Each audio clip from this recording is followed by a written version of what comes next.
Buen día a todos y a todas. Es un gusto para mí poder estar en esta octava conferencia de estudios estratégicos.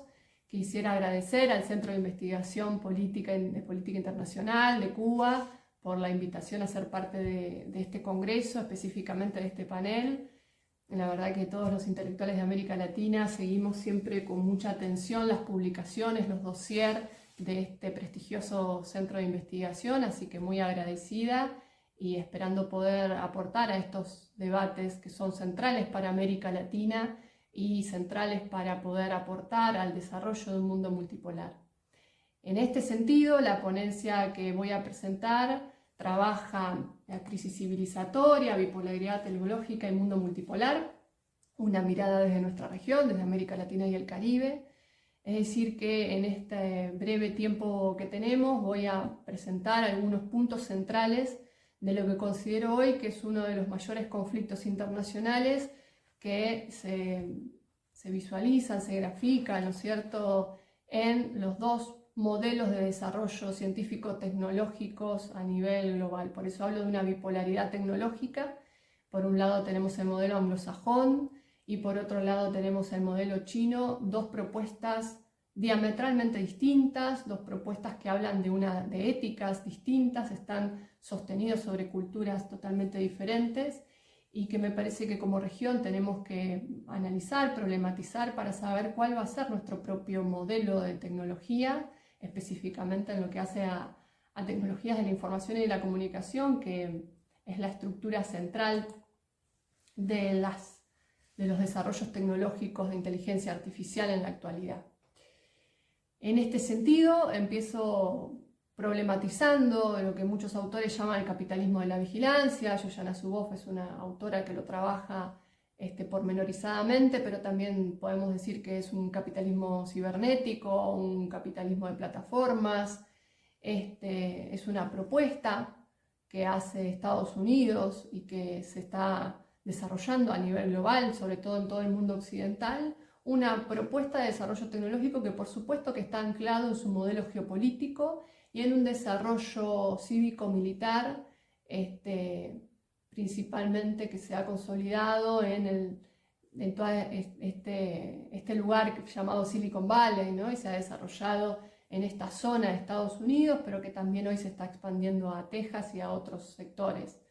Esta propuesta de Estados Unidos ha subordinado al resto de Occidente y hoy por hoy vemos, por la escala que se necesita en este modelo y este régimen de acumulación, vemos que todo el mundo occidental se encuentra subordinado, sobre todo en lo que hace al extractivismo de datos y también a la consolidación de un modelo de desinformación social. Entonces el capitalismo de la vigilancia tiene ciertas características. Primero, lo que podemos decir es que se desarrolla después de la Segunda Guerra Mundial. Estados Unidos se consolida como el hegemón y a partir de su propuesta, ¿no?, geopolítica, logra esta ventaja comparativa en términos tecnológicos y logra consolidar hacia adentro de Estados Unidos esta industria militar y tecnológica, ¿no? Esto que denunció Eisenhower en su discurso, que la industria estaba quedando subordinada a la industria militar, también lo vemos en el desarrollo de las tecnologías de la información y la comunicación. Primero lo vemos con todo este desarrollo de las famosas telco, las empresas que construyeron el soporte físico de Internet, en donde se desarrolló los cables de fibra óptica y se desarrolló el primer mapa de extractivismo de información permanente, que después va a consolidar también esta vuelta a los nuevos países coloniales en términos tecnológicos, en donde también recibimos servicios y recibimos un conjunto de recibimos, por ejemplo, se consolida este sistema de desinformación social. Si uno pudiera analizar un mapa de los cables de fibra óptica, vería cómo se desprenden de Estados Unidos, nacen en Estados Unidos y abrazan a América Latina. Yo siempre digo que es el abrazo del oso, en donde toda la comunicación de América Latina queda mediada por estas por esta nueva tecnología y por el desarrollo de Internet planteado desde el norte, desde el modelo anglosajón. Ahí vemos cómo todos los cables de fibra óptica van hacia el norte, ¿sí? O sea, en realidad vienen desde el norte, son propuestas de las corporaciones anglosajonas, pero, digamos, en términos estructurales, consolidan desde el sur global el extractivismo de la información que se necesitaba para el desarrollo de Internet y hoy se necesita para el desarrollo de inteligencia artificial. Vemos muy poca conectividad entre el sur global, por supuesto, y una hiperconectividad entre los países del norte global. Esto podríamos hablar de una nueva geografía, ¿no? Una nueva relaciones a partir de estos cables de fibra óptica o consolidando las relaciones de colonización histórica. El modelo de Estados Unidos, el modelo tecnológico, no transfiere tecnología, por eso se habla de un nuevo sistema neocolonial. Solamente a los países de América Latina, de África, incluso a la Unión Europea, a partir de la propuesta de Estados Unidos le quedó el rol, el lugar geopolítico de ser consumidores de la tecnología anglosajona. Es decir, solamente podemos ser usuarios y consumidores de sus celulares, de sus programas.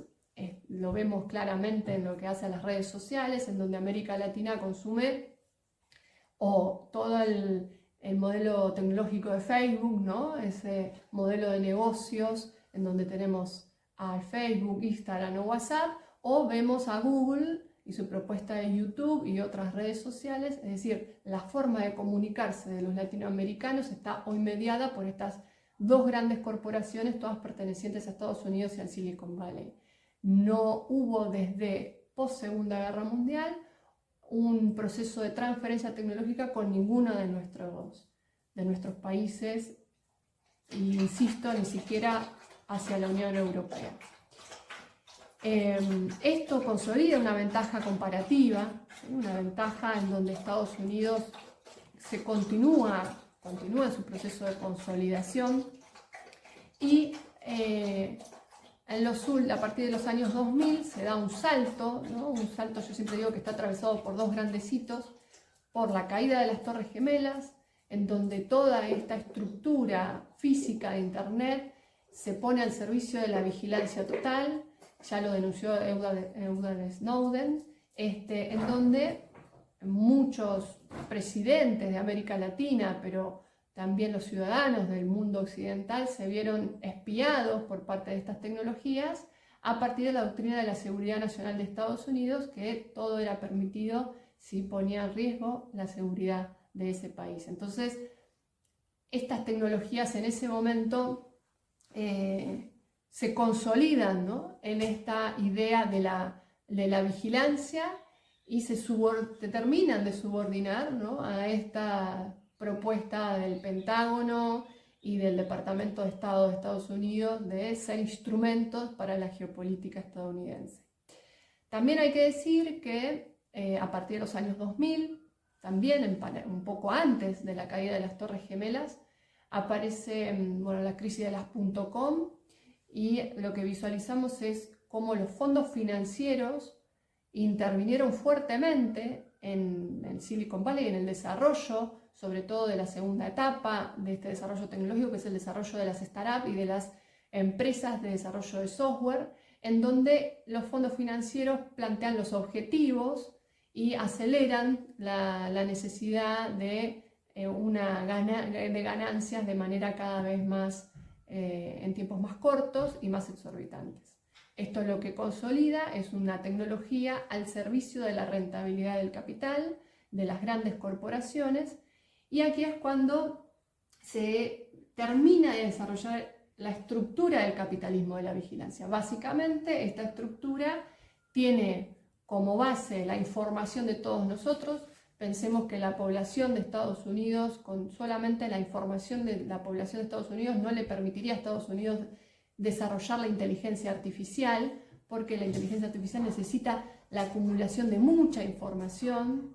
Por eso también la necesidad, la escala de esta tecnología hace que Estados Unidos tenga que expandir esta situación de extractivismo masivo de datos. Yo siempre digo que a partir de los años 2000, 2005 en América Latina se produjo una gran desposesión, ¿no? Una acumulación de Estados Unidos por una desposesión de información de los datos de los ciudadanos de América Latina, y esto permite la acumulación originaria del capitalismo de la vigilancia. En términos de datos, estos datos les permiten a Estados Unidos tener perfiles psicosociales de cada uno de los ciudadanos, poder influenciar, esto digamos lo voy a plantear en términos muy generales, ¿no? Pero permite influenciar a partir de conocer el perfil psicosocial de los ciudadanos, influenciar tanto en la venta de mercancías como también en la venta de ideología, de candidatos, y también fundamentalmente les permite la consolidación de esta ventaja comparativa de desarrollo de inteligencia artificial, porque es a partir de tener la capacidad de la monopolización de los datos de todos los ciudadanos del mundo occidental, es que solamente algunas pocas corporaciones hoy se están quedando con la posibilidad del desarrollo de la inteligencia artificial. Es decir, el desarrollo de estas nuevas tecnologías se basa en una monopolización previa de la ciencia y de la tecnología del mundo occidental, y se basa en una desposesión de los datos de los ciudadanos del mundo occidental. En este sentido, este modelo se contrapone totalmente al modelo que está planteando la República Popular de China. El modelo tecnológico, que es muy poco conocido en nuestros países, es un modelo de tecnología con un fuerte control estatal, con una relación de inversiones público-privadas, pero está basado en la ética de la prosperidad común, del ganar-ganar. Por lo tanto, las propuestas que está haciendo China está cambiando, no solamente hacia adentro de China, sino en términos de relaciones internacionales, está consolidando otra propuesta de desarrollo tecnológico. Lo digo muy brevemente, su propuesta de la ruta de la seda digital, en donde hay otros países que están siendo parte del desarrollo de fibra óptica y del desarrollo de conectividad. En esta propuesta hay una fuerte transferencia de tecnología. Esto permite que los países que sean parte también puedan desarrollar puedan pensar y ampliar, ¿no?, su propio modelo de desarrollo tecnológico, y a su vez les permite también ir teniendo una conectividad que no quede subordinada al eje anglosajón. Este modelo es un modelo en donde se pone el bienestar de la sociedad como eje central, y a su vez lo productivo, no lo financiero especulativo, sino lo productivo como eje estructurante del desarrollo de tecnología. Sobre todo en estos últimos 5 años fue el gobierno de la República Popular de China el que sancionó y el que está también problematizando la monopolización que se está produciendo, la centralización en algunas corporaciones dentro de China, y están proponiendo sanciones y descentralizando el modelo tecnológico para que no sea como el modelo anglosajón, en donde son unas pocas corporaciones las que terminan definiendo también hacia dónde se desarrolla la tecnología. Ejemplos tenemos con Alibaba o con Tencent, en donde estas empresas parte de la ganancia la destinan al desarrollo productivo de las regiones de China o al desarrollo de la ruta de la seda, y también van a ser parte de los que financien los BRICS y el banco de los BRICS.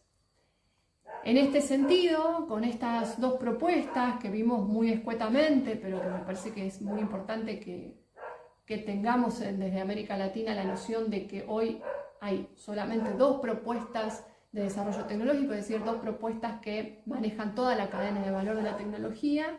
La pregunta es: ¿cuál es el rol de América Latina? ¿Cuál es el rol de nuestra región? ¿Cómo nosotros vamos a desarrollar nuestro propio modelo tecnológico desde una perspectiva soberana? Y me parece que para esto es clave comprender que no podemos quedar subordinadas, continuar, ¿no es cierto?, subordinados al eje angloamericano, sino que tenemos que manejar como región una bipolaridad en términos tecnológicos, manejar el doble estándar tecnológico, para permitir así que la industria regional se conecte con los desarrollos, los nichos de desarrollo científico-tecnológicos que hay en toda la región, y como también dijo Lula en su discurso de Asunción, que esto pueda permitir el desarrollo completo que se cierre el anillo de fibra óptica y que se desarrolle la tecnología y la innovación local. Esto, como decía, solamente se va a poder producir con una fuerte articulación y con organismos regionales que planteen una articulación entre la ciencia y los desarrollos de tecnología que tengamos en nuestra región.